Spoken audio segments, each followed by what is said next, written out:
layer of almost pure liquid right at the top of the chamber, and that's when you can get conditions for a supervolcanic eruption.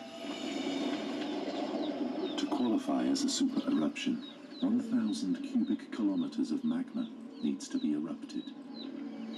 Yellowstone's magma chamber contains around 5 times that amount. Go. So, is the molten rock at the top of the chamber?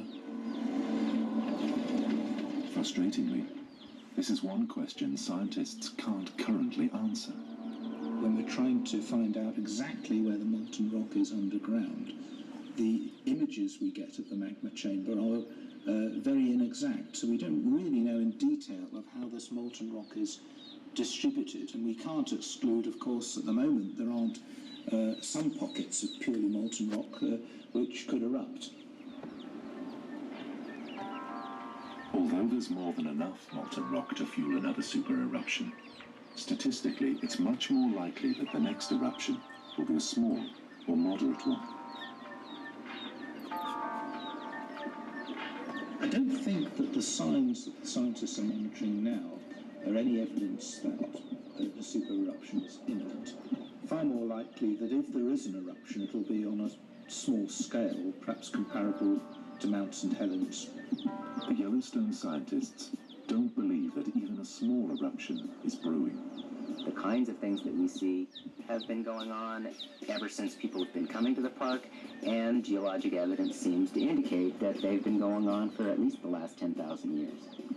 So at this point in time, we don't really see indications from ground deformation, from earthquakes, or from gas that there's any sort of really unusual activity going on at Yellowstone that would be precursor to a volcanic eruption. So, is there a chance that an eruption could happen in our lifetime? I could say no, but I won't, because this is a volcanic system. I don't know, but I'm very interested in finding out. We could have an eruption next year, or we could have to wait many thousands of years to come.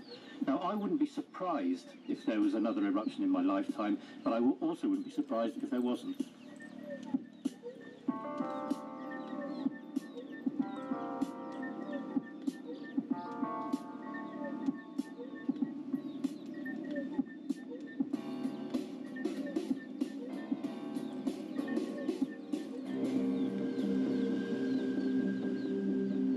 The spectacular features of Yellowstone National Park draw millions of people every year.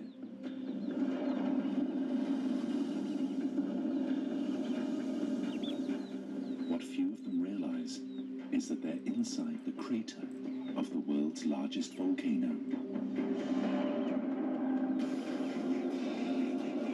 A supervolcano. If it erupts, it could trigger the biggest natural disaster in human history. If a super eruption happened tomorrow, the consequences could be catastrophic. An area the size of a continent would be completely devastated. There would be global effects for years afterwards. Based on specially commissioned research from scientific organizations around the world, this program predicts the sequence of events that would follow a super eruption at Yellowstone. It's not impossible for a future super eruption at Yellowstone to kill more people across the planet than all previous volcanic eruptions put together. And reveals the consequences for America and the rest of the world. We don't train, prepare, or exercise to anything near the scope of this event. We do some large-scale, multi-state, multi-region exercises for terrorism, biological, nuclear kinds of events. Nothing comes close to the scale and the magnitude of this event. And I hope I never see it in my lifetime.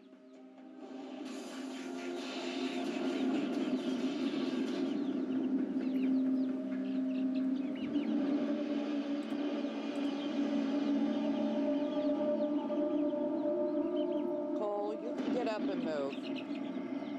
I know, he's harassing your face. Supervolcanoes are one of He's nature's harassing your rarest, face. most deadly phenomena. You don't have to stay there.